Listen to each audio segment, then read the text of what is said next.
보물섬. 내 이름은 짐 호킨스이다. 나는 아주 평범한 소년이었지만 보물섬에 다녀온 뒤 모든 게 달라졌다. 지금부터 그 이야기를 쓰려고 한다. 해적의 보물이 숨겨져 있는 보물섬.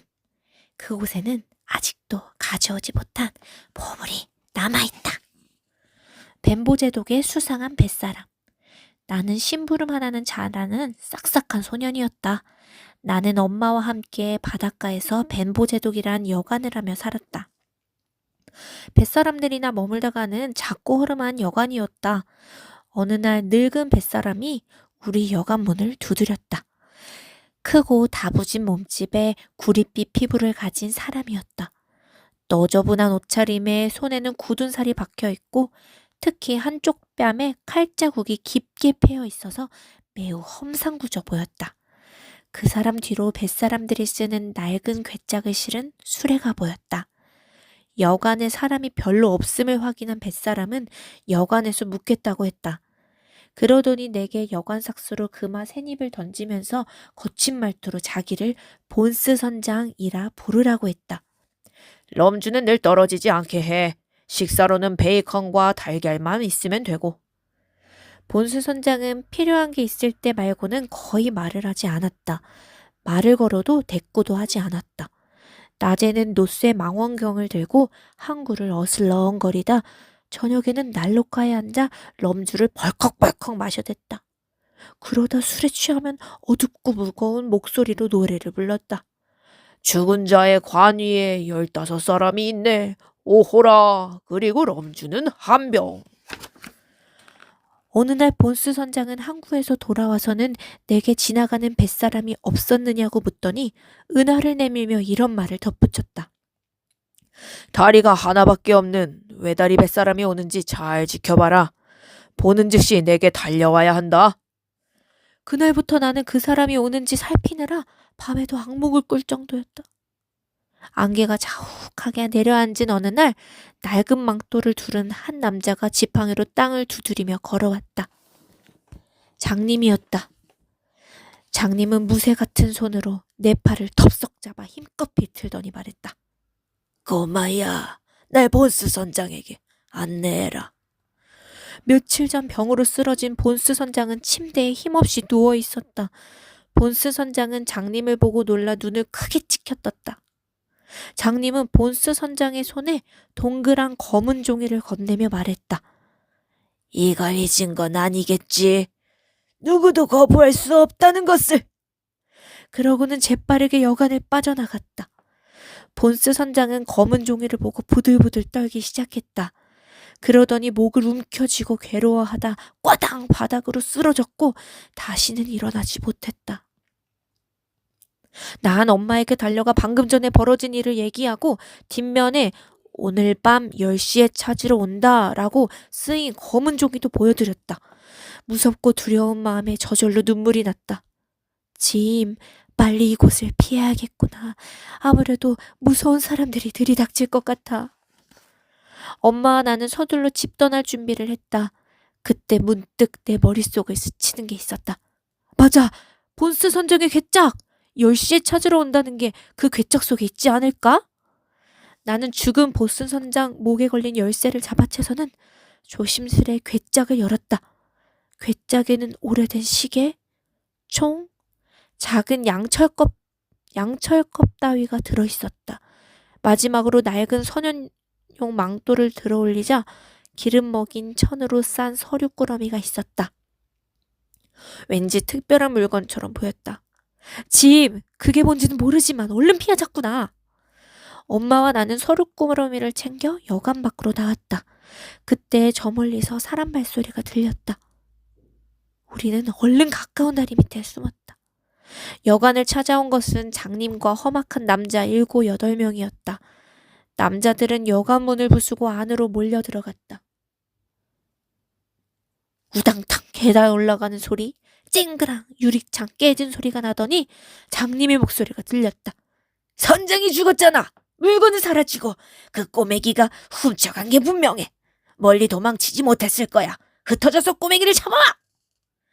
엄마와 나는 공포에 질려 부들부들 떨었다. 그때 밤 공기를 가르며 휘파람 소리가 2번 이어졌다. 누가 오고 있다는 신호야! 어서 뜨자고! 낯선 사람들이 마을에 나타났다는 소식을 듣고 마을 청년들이 몰려오고 있었던 것이다. 장님과 남자들은 순식간에 어둠 속으로 사라졌다. 엄마와 나를 보호해줄 분은 리브시 선생밖에 없었다. 리브시 선생은 이 지역의 치안 판사이자 의사로 돌아가신 아버지가 아플 때도 우리 가족을 많이 도와주었다. 나는 마을 청년들에게 엄마를 부탁하고 리브시 선생을 찾아갔다. 리브시 선생은 큰 부자이자 지주인 트릴로니 씨의 저택에 있었다. 짐, 이 밤중에 무슨 일이냐? 리브시 선생이 묻자 나는 얼른 서류꾸러미를 꺼내 보였다.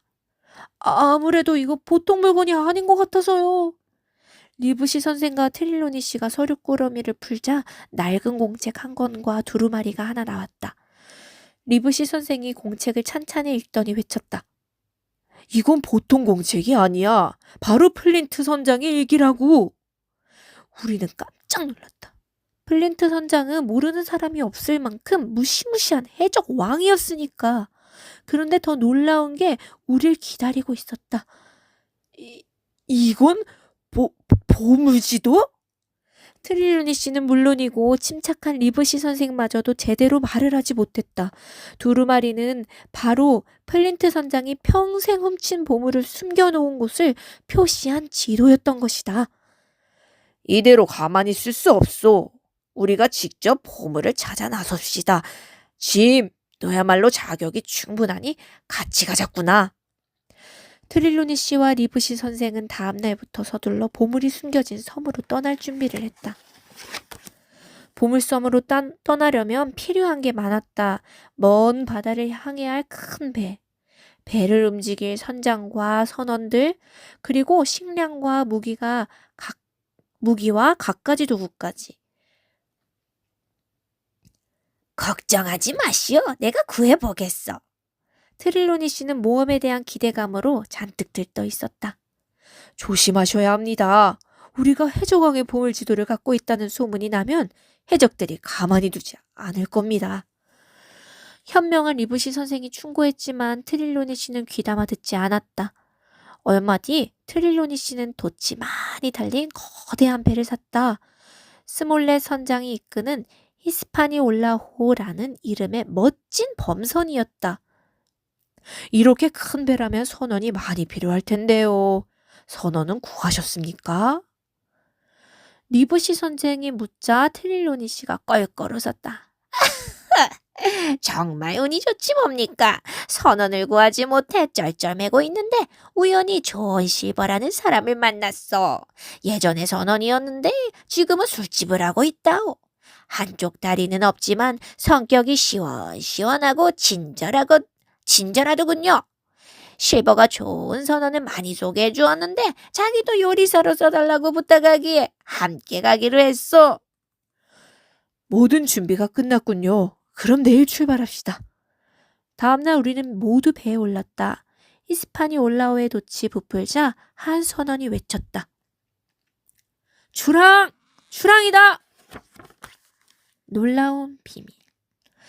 히스파니올라호는 파도를 헤치며 보물섬을 향해 나아갔다. 보물섬이라니. 나는 꿈에 부풀어 한껏 들떠 있었다. 하지만 마음 한구석에는 걱정과 불안이 웅크리고 있었다. 존 실버라는 외다리 선원 때문이었다. 혹시 본 선장이 두려워했던 외다리 뱃사람이 존 실버 아닐까? 나는 자주 실버가 일하는 주방으로 가서 그를 살폈다. 실버는 목발을 짚고서도 다리가 멀쩡한 사람들보다 더 재빨리 움직였다. 그리고 언제나 말하는 앵무새를 옆에 두고 유쾌하게 요리를 했다. 짐, 귀여운 녀석, 이리 와라. 이 앵무새 이름은 플린트 선장이야.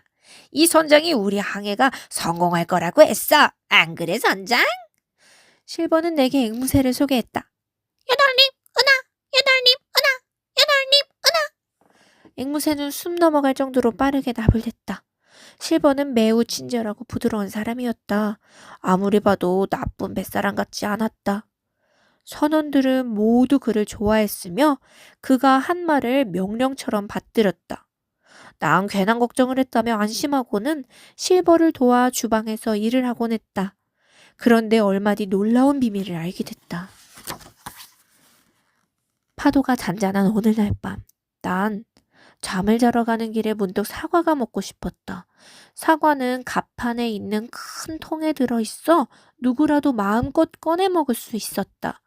사과를 하나 꺼내려고 통 안으로 기어 들어갔지만 통에는 사과가 하나도 없었다. 할 수 없이 나는 통 속에 앉아 출렁출렁 배가 흔들리는 것을 느끼다 깜빡 졸고 말았다. 그때였다.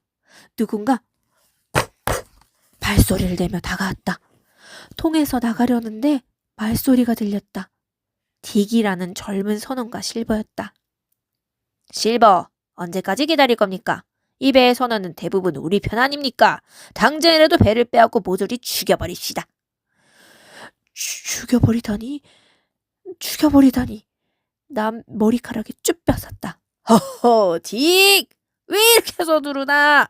우린 보물지도도 없고 스몰레 선장처럼 백기를 잘 알지도 못해.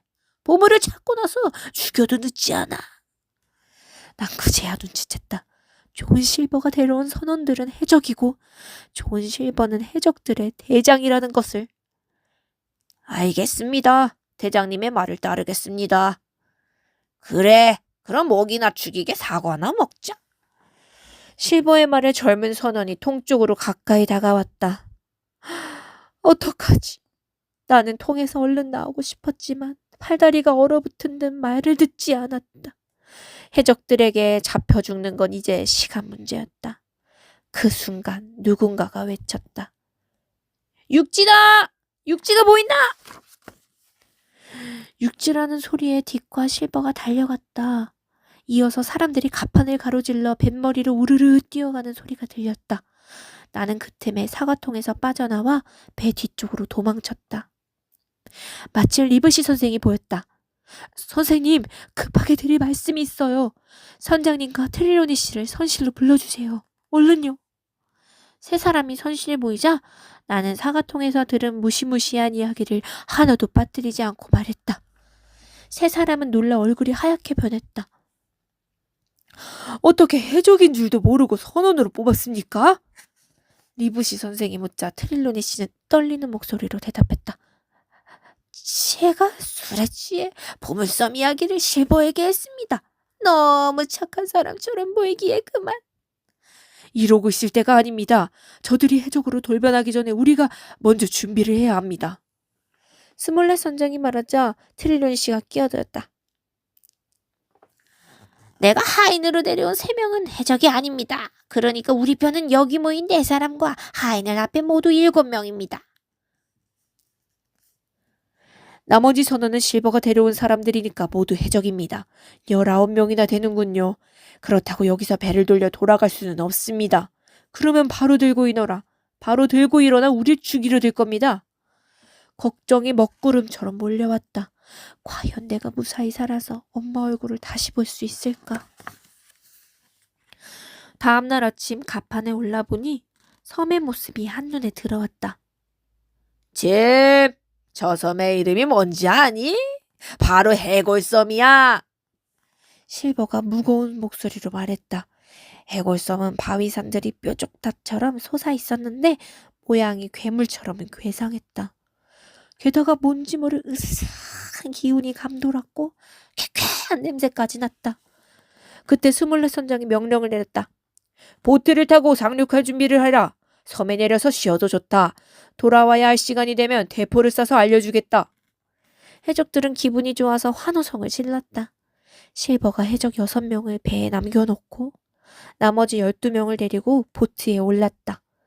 해적들을 남겨놓은 건 배를 감시하기 위해서였다. 이렇게 된 바에야 내가 배에 남아있어도 별 도움이 되지 않을 것 같았다.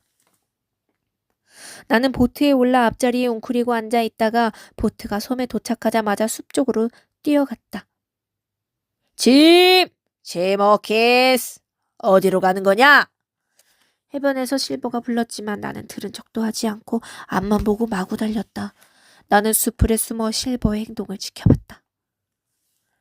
실버는 해적들에게 소리를 지르면 뭐라고 명령을 하더니 말을 듣지 않는 해적을 그 자리에서 죽였다. 실버가 저토록 잔인할 줄이야. 너무 무섭고 참혹해서 난 정신을 잃을 뻔했다. 나는 간신히 발길을 돌려 숲속으로 들어갔다. 그런데 덤불 속에서 부스럭거리며 뭔가 움직이는 듯했다. 그 순간 털투성이의 새까만 괴물이 내 앞에 불쑥 나타났다. 괴물은 원숭이처럼 이 나무 저 나무로 옮겨다녔다. 난 얼음처럼 굳은 채 덜덜 떨었다. 그런데 괴물을 자세히 보니 반짝이는 눈동자가 사람 같기도 했다. 아니 사람이었다. 나는 뱅건, 불쌍한 뱅건. 3년 만이야. 사람하고 이야기하는 게. 3년이라고요? 배가 난파를 당했나요? 아니, 이 섬에 버려졌어. 그때부터 야생 염소랑 딸기만 먹고 살았어. 뱅거는 주변을 둘러보더니 내 귀에 대고 비밀스럽게 속삭였다. 난 부자야. 아주 큰 부자. 나는 뱅건이 너무 오래 혼자 있어서 정신이 이상해졌다고 생각했다. 너 말이다. 그러니까 너 혹시 플린트 선장 배 타고 왔니? 플린트 선장은 죽었어요. 난 실버와 다른 해적들과 함께 왔어요. 으악! 악당 중에 악당. 왜 다리 실버? 난 실버가 싫어. 무서워. 뱅거는 실버라는 이름을 듣고는 머리를 쥐어뜯으며 괴로워했다. 나는 뱅건이 실버의 편이 아니라는 걸 알아채고 우리를 도와줄지도 모른다는 생각을 했다. 나는 얼른 나도 실버 편이 아니라고 말해주었다. 배 주인에게 나를 고향에 데려다 주라고 해. 그러면 좋은 일이 있을 거야. 해적들이 해변을 지키고 있어 배로 돌아갈 수 없다고 하자 뱅건이 말했다. 내가 만든 배가 있어. 저쪽 하얀 바위 밑에 숨겨놨지. 해적들과의 전투. 꽝! 꽝! 천둥 같은 대포 소리가 섬 전체에 울려 퍼졌다. 놀란 새들이 푸드덕 하늘로 날아올랐다. 히스파니올라오에서 무슨 일이 벌어진 게 분명했다. 이어서 탕! 탕! 총을 쏘는 소리가 들리고는 다시 조용해졌다. 나는 뱅건과 함께 바닷가를 향해 달렸다. 그런데 저쪽 숲을 위로 영국 국기가 펄럭이는 것이 보였다. 뱅건이 걸음을 멈추고 내 팔을 붙잡더니 말했다. 저건 너의 편이야. 틀림없어. 실버라면 해적 깃발을 달았을 거야. 좀 더 가까이 가보니 그곳은 통나무집 주위로 울타리를 친 작은 요새였다. 뱅건이 말했다. 내 얘기를 잊지 말고 전해. 날 만나려면 아까 우리가 만난 곳으로 와야 한다. 실버에겐 내 이야기를 절대 하지 말고. 남자 대 남자의 약속이다. 그때 포탄 하나가 우리 쪽으로 날아왔다. 뱅건과 나는 서로 다른 방향으로 미친 듯이 달아났다. 그 뒤로도 히스파니올라오에서 요새를 향해 마구 대포를 쏘아댔다. 난 바위 밑에 숨을 죽이고 엎드렸다. 히스파니올라오에서는 검은 해적 깃발이 펄럭이고 있었다. 대포 공격이 끝나자 나는 조심스럽게 요새로 다가갔다. 짐, 우린 네가 죽은 줄만 알았다. 리브시 선생은 나를 얼싸안고 눈물을 흘렸다. 나는 실버가 해적을 죽인 이야기부터 벤건을 만난 것까지 차근차근 이야기했다. 리브시 선생님, 그런데 왜 여기 계세요? 배는 어쩌고요? 배에 있으면 해적들에게 당할 것 같아서 섬으로 올라왔단다. 운 좋게도 이런 요새를 발견했지 뭐냐. 해적들과 싸우기에는 딱 좋구나. 우리가 도망칠 걸 알고 해적들이 대포를 쏘아대더구나. 나쁜 놈들. 다음날 예상하지 못한 일이 벌어졌다. 실버가 흰 깃발을 흔들며 나타난 것이다. 전쟁을 잠시 멈추고 이야기를 하자는 뜻이었다. 스몰렛 선장이 문을 열고 나가자 나머지 사람들은 요새 구석구석에서 실버에게 총을 겨누었다.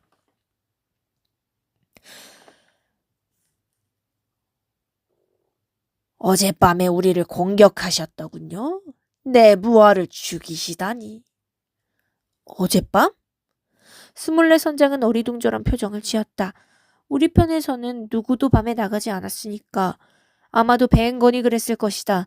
실버가 말을 이었다. 어차피 당신들은 우리 손에 죽을 수밖에 없어. 배를 보고 싶지 않으니 이쯤에서 보물지도를 넘겨주시오. 당신들의 목숨은 보장하겠소. 해적들의 말을 믿으란 거냐? 난 너희를 모조리 잡아 사형시켜버릴 거야. 스몰렛 선장이 비웃자 실버는 표정을 일그러뜨리며 돌아갔다. 잠시 뒤 탁탁 해적들이 쓴 총알이 사방에서 날아왔다. 우리는 스몰렛 선장의 지휘 아래 해적들과 전투를 벌였다. 나는 총알을 장전하는 일을 맡았다. 요새는 생각보다 튼튼해서 해적들의 총알을 든든하게 막아냈다. 우리는 통나무집 안에 몸을 숨기고 울타리를 넘어오는 해적들을 한 명씩 조준하며 총을 쐈다. 으악! 헉! 해적들이 고꾸라졌다. 그러자 이번에는 해적들이 한꺼번에 몰려왔다. 스몰렛 선장이 외쳤다. 밖으로 나가 싸우자! 칼을 들어라! 해적들과 격한 싸움이 벌어졌다. 나도 칼을 하나 찾아 들고 밖으로 달려나갔다. 해적 하나가 칼로 나를 내리치려는 순간 나는 칼을 피하려다가 비탈에서 굴러 떨어졌다. 내가 일어나 달려갔을 때는 해적들이 겁을 집어먹고 도망치고 있었다. 전투는 끝났고 승리는 우리 것이었다. 하지만 기쁨도 잠시, 우리 편의 피해도 크다는 걸 알았다. 스몰렛 선장은 총에 맞아 부상을 입었고 하인 2명은 죽었다. 이제 우리는 5이고 해적은 8이요. 처음에는 7대 19이었으니까 상황이 훨씬 나아졌어. 리브시 선생은 스몰렛 선장을 치료하며 용기를 북돋아 주었다. 한동안 해적들의 공격은 없었지만 언제 다시 쳐돌아올지 몰라 우리는 한시도 경계를 늦출 수가 없었다. 어느 날 점심 식사가 끝나자 리브시 선생과 트릴로니 씨, 스몰렛 선장이 한쪽에서 뭔가를 속닥거렸다. 그러더니 리브시 선생이 울타리를 넘어 숲속으로 들어갔다. 난 리브시 선생이 벤건을 만나러 갔을 거라고 짐작했다. 난 우리 편을 도울 방법이 없는지 곰곰이 생각해봤다. 그때 퍼뜩 좋은 생각이 떠올랐다. 나는 주머니 가득 비스킷을 넣고 칼과 권총 2자루를 집어들었다. 그러고는 요새를 몰래 빠져나와 바닷가로 향했다. 어디더라? 나는 기억을 더듬으며 벤건이 가르쳐준 하얀 바위 쪽으로 갔다. 하얀 바위 밑에는 풀로 슬쩍 가린 구덩이가 있었고 구덩이 가운데에는 염소 가죽으로 만든 작은 천막이 쳐져 있었다. 천막을 걷자 나무 뼈대에 가죽을 씌운 배가 하나 있었다. 나 혼자 타기에도 작은 배였다. 나는 날이 어두워지기를 기다리며 비스킷으로 배를 채웠다. 얼마 뒤 어둠이 깔리고 저 멀리 히스파니올라오의 불빛이 반짝였다. 나는 벤건이 만든 배에 올라 노를 저었다. 배가 삐딱하게 한쪽으로 기울어서 조종하기가 여간 힘든 게 아니었다. 나는 몇 시간 동안 있는 힘을 다해 노를 저어 간신히 히스파니올라오에 접근했다. 그러고는 허리춤에 차고 있던 칼을 꺼내 닷줄을 끊고 히스파니올라오로 기어 올라갔다. 배에 오르니 부상을 입은 키자비 해적이 술에 취해 널브러져 있었다. 배에는 있지도 않은 보물진호를 차지하기 위해 해적들끼리 싸우다 키자비 혼자 남은 것이다. 난 슬그머니 권총을 꺼내 들이댔다. 꼼짝 마세요! 해적은 깜짝 놀라 눈이 휘둥그레졌다. 죽고 싶지 않으면 내 말대로 하세요. 배를 조종해서 손 북쪽으로 가세요. 해적은 고개를 끄덕였고 배는 보물섬의 해안을 따라 움직였다. 내 작전은 북쪽 해안에 히스파니올라오를 숨겨놓는 것이었다. 그러면 해적들이 배를 잃어버렸다고 당황할 테고 그 뜸을 따 우리 편은 보물을 챙겨 떠나면 되는 거였다. 배가 북쪽 해안에 다다랐을 때였다. 내가 잠시 한눈을 파는 사이에 해적이 단도를 집어들더니 날 향해 휘둘렀다. 난 재빨리 돛대 위로 올라갔다. 그러자 해적이 칼을 입에 물고 돛대의 밧줄을 타고 내게 다가왔다. 한 발만 더 다가오면 진짜 쏠 거예요? 해적은 잠시 멈칫하더니 이내 나에게 단도를 던졌다. 순간 찌르는 듯한 고통이 느껴졌다. 단도가 내 어깨를 스친 것이다. 나도 모르게 방아쇠를 당겼다. 으아! 해적은 바다로 떨어졌다. 다행히 내 어깨의 상처는 심하지 않았다. 그때 썰물이 바다 쪽으로 빠져나가면서 배가 저절로 모래밭에 올라앉았다. 해적들의 보물찾기. 나는 배에서 내려 요새로 향했다. 밤이 깊어 달빛의 도움으로 요새를 찾을 수 있었다. 입구에 망보는 사람이 없는 것이 이상했지만 나 혼자 히스파니올라오를 되찾아 왔다는 생각에 기분이 한껏 들떠 통나무집 안으로 들어갔다. 난 어둠 속을 더듬거리면서 내 자리로 들어가 누웠다. 그때 날카로운 소리가 울려 퍼졌다. 여돌님 은하. 누구냐? 분명 실버의 목소리였다. 난 너무 놀라 도망치려고 하다가 누군가와 세게 부딪혀 뒤로 튕겨나갔다. 횃불이 켜졌다. 오, 지목 히스 아닌가? 우리 편이 데려고 온 거냐? 잘 왔다. 우리 편은 어디로 갔죠? 모두 죽었나요? 그랬으면 좋겠지만 불행하게도 그렇지 않아.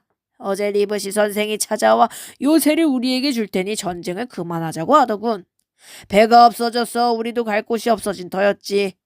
내가 찬성했더니 너희 편은 어디론지 사라졌고 우리가 요새를 차지했어. 나는 그제야 안심이 됐다. 집, 넌 돌아갈 곳이 없어. 버림받은 거야. 우리랑 같이 보물을 찾자. 실버가 달래듯이 말했지만 난 고개를 흔들며 소리쳤다. 그럴 리 없어요. 죽는다고 해도 절대 해적편은 안 할 거예요. 내가 반항하자 해적 하나가 불같이 화를 내며 칼을 뽑아들었다. 이 버릇없는 꼬마 녀석을 당장 죽여버리시다. 그러자 실버가 해적을 말리며 소리쳤다. 안 돼. 난 이 아이가 마음에 들어. 너희보다 더 사나이답거든. 해적들은 분이 풀리지 않는지 씩씩거리다가 자기들끼리 통나무집 밖으로 몰려나갔다. 실버가 내 귀에 대고 속삭였다. 내 목숨을 구해주었으니 다음에 너도 나에게 은혜를 갚도록. 해적들은 한참 동안 밖에서 회의를 하고는 돌아와 실버에게 검은 종이를 내밀었다. 난 그 종이가 뭔지 알고 있었다. 여관에서 장님이 본스 선장에게 건넨 것과 똑같았으니까. 그 종이는 경고 표시였다. 나더러 대장을 그만두라고? 너희는 정말 덜 떨어진 멍청이야. 내가 그만둔다면 누가 보물을 찾을 수 있지? 어처구니 같군. 해적들이 아무 대답도 못하고 멀뚱멀뚱 서 있자 실버가 품속에서 뭔가를 꺼내 바닥에 던졌다. 해적들이 우르르 몰려가 펼쳐봤다. 이건 보물지도야. 플린트 선장의 보물지도. 해적들은 흥분한 소리로 환호성을 질러댔다. 지도는 이 손에서 저 손으로 옮겨 다녔고 해적들은 아이들처럼 깔깔거렸다. 실버가 대체 어떻게 보물지도를 손에 넣었을까? 다음날 해적들은 보물을 찾아 떠났다. 질퍽한 늪지를 지나 가파른 비탈을 오른 뒤 산꼭대기에 다다랐을 때였다. 으아! 이건... 누군가가 비명을 질렀다. 아주 큰 소나무 밑에 사람의 골이 누워 있었던 것이다. 그런데 이상하게도 해골의 모습이 부자연스러웠다. 물에 뛰어드는 사람처럼 팔은 위로 쭉 뻗고 두 다리는 가지런하여 마치 한쪽 방향을 가리키고 있는 듯했다. 나침판을 줘봐. 실버는 뭔가 생각난 듯 해골의 팔이 가리키는 방향에 맞춰 나침판을 대보았다. 역시 내 생각이 맞았어. 이건 플린트 선장이 한 짓이야. 보물이 있는 것을 알려주는 거라고. 플린트야말로 악마 중에 악마였어? 누군가가 몸소리를 치면서 말했다. 그때 숲속에서 노랫소리가 들렸다. 죽은 자의 관위에 15사람이 있네. 오호라. 그리고 럼주는 한 병. 플린트다. 플린트의 목소리가 분명해. 해적들은 겁에 질려 새하얘진 얼굴로 땅바닥에 주저앉았다. 그러자 실버가 소리쳤다. 잘 들어봐. 저 목소리는 플린트 목소리가 아니야. 저건 예전에 우리가 이 섬에 버린 뱅거 목소리야. 해적들은 뱅거디라면 별 문제 안 된다는 듯 마음을 놓고 다시 보물을 찾으려 길을 나섰다. 보물지도에는 키 큰 나무 근처에 보물이 묻혀있는 걸로 표시되어 있었다. 첫 번째 키 큰 나무에 다다랐다. 그러나 우리가 찾는 나무는 아니었다. 두 번째 키 큰 나무 역시 아니었다. 세 번째 키 큰 나무는 어마어마하게 컸다. 바다 멀리서도 보일 정도로 커서 길잡이로 쓰기에 충분했다. 저기야, 저기에 보물이 숨겨져 있어. 실버가 외치자 해적들은 흥분했다. 해적들의 눈이 불타오르고 발걸음이 빨라졌다.